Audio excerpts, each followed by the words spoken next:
there are some things on there that are absurd. First off, right?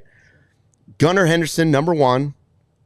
Okay, if you want to argue that, but it goes Henderson, Seager, Lindor, Bobby Witt Jr., Mookie Betts, number 6, Dansby Swanson. Now that is going to enrage the people that think Dansby is overpaid.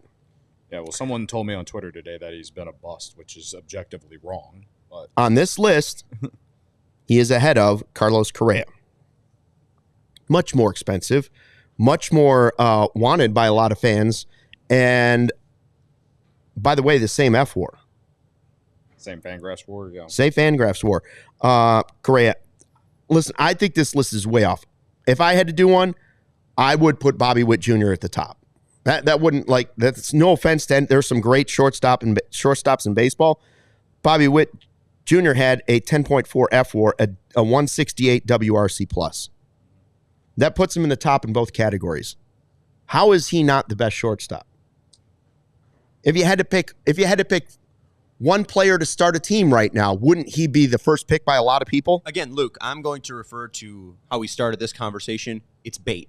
They want. Or are you saying shredder because they should just shred this list because it's garbage? There you go. I don't think that's bad as well. Knock my right on. Destroy the right on optics. I bet they. No, they dropped optics. They that's right. You drop it, they got you. Me probably just bashing Son of a fairly advertiser.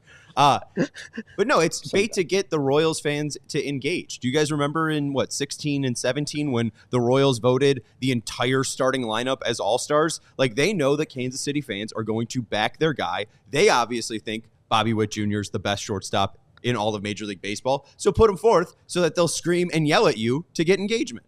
There's no way this is. Well, there's nothing else to do in Kansas City right now. I would say Gunnar Henderson's top 3, but yeah, Bobby Witt deserves to be number 1. I would go Witt, Lindor, Henderson. I mean, Betts plays all over the place. That's the tricky part there. Does Dansby deserve to be 6 is the question. Like, I think there's some interchangeable guys on there. Does Dansby deserve to be ahead of Willie Adames, Ellie De La Cruz, Trey Turner, who didn't have a... I think Ellie De La Cruz deserves to be higher than him.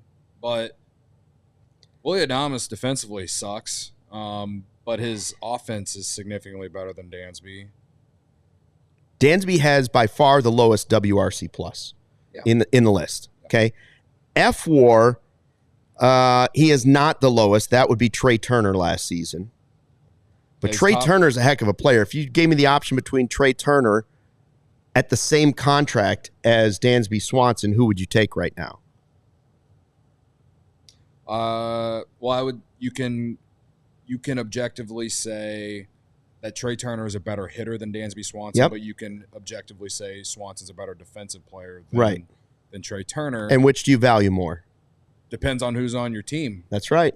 You know what I mean? Like, Cubs could use the offense. We have done a lot of. I think how do I say this a third time?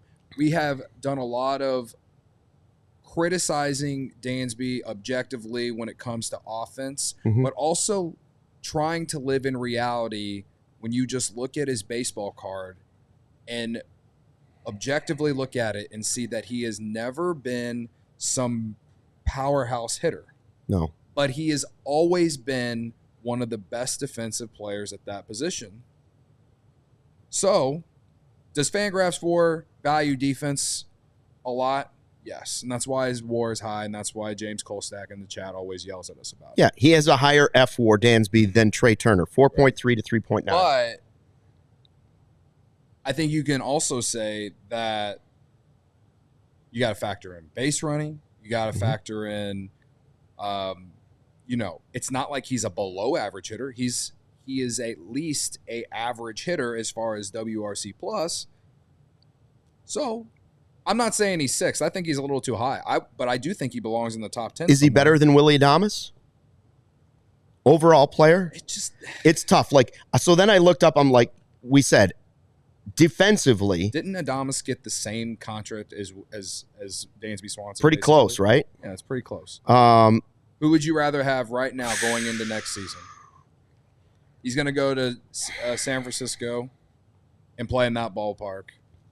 Who will have better numbers? You're asking me what the team needs, and so I probably would say Willy Adames because he's going to provide you higher numbers for home runs, and I still think this team needs that. But when you're asking defensive rankings, then I went through FanGraphs. I was looking through rankings in all of baseball. All the players out there last year, Dansby was ranked number 6 as a defensive player, highest rated shortstop. That was not even close. Best rated defensive shortstop.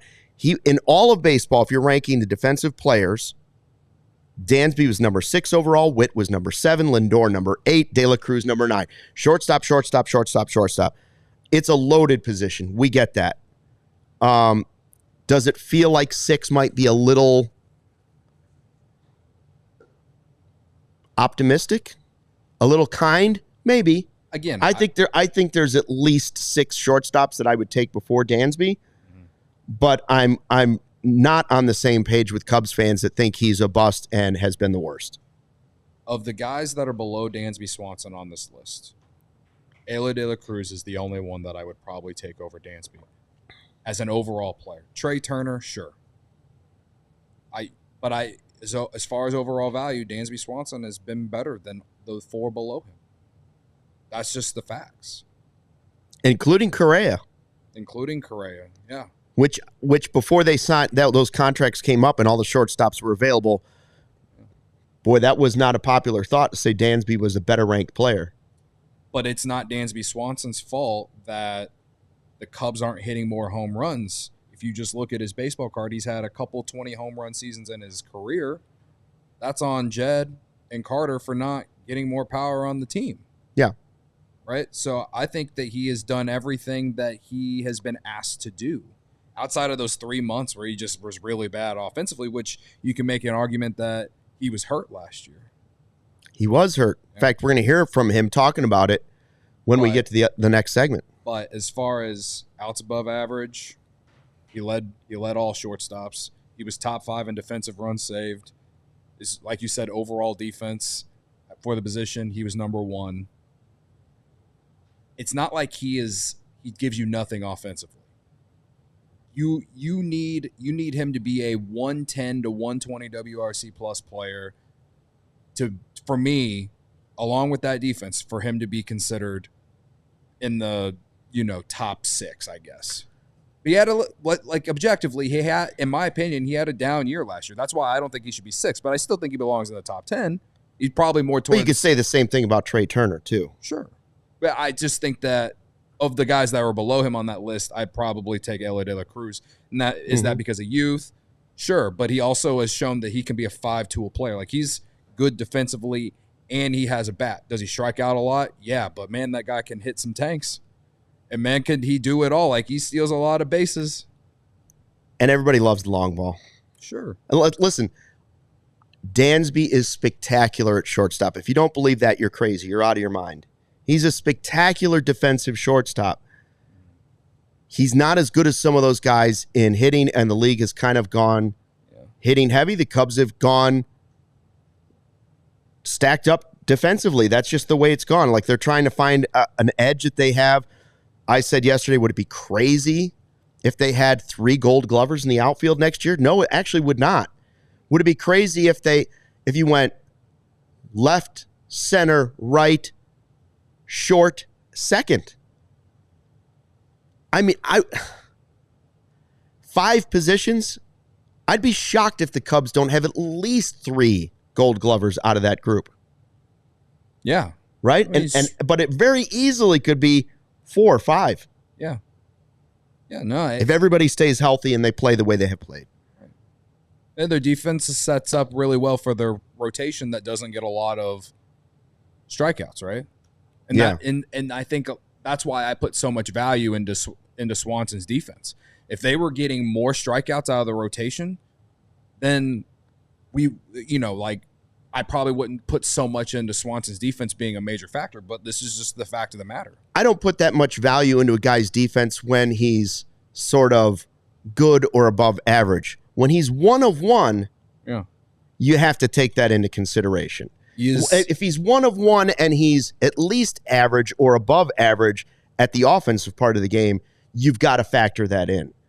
right? Like if it was just somebody that was good defensively but couldn't hit a $150, that's a different story. That's not the player we're talking about. Right. Now, here's a thought, and I think many will probably disagree because he was so beloved, but can you objectively say as an offensive hitter, Dansby Swanson can be a little like Javi Baez was outside of 2018 when he was runner-up? As in streaky? Yes, he's a streaky offensive hitter. I think the Cubs have a lot of those guys. I think for some reason Ian Happ can be that guy sometimes. Sure. That's not that question I'm asking. No, yes. But as far as the answer is yes. As far as the position, the player, when you talk about Dansby Swanson as an offensive hitter, he kind of reminds me a little bit of Javi Baez outside of the fact that he doesn't strike out 30% of his plate appearances. And I don't think he has the kind of power that Javi Baez has. But as an overall hitter, he can go on stretches where he can be one of the best hitters in the lineup. And he's better defensively, too. But he can also go through some cold stretches, too. He is a streaky hitter, and I feel like that's what Javi Baez was. I'm not saying they're completely the same, but they both were streaky hitters, but they were both awesome defensively. Right. And if I want two things out of Dansby Swanson this season, one, it is more stability, less streaks, right? And more power. Yeah. Those are the two things. We all silly like the mayor.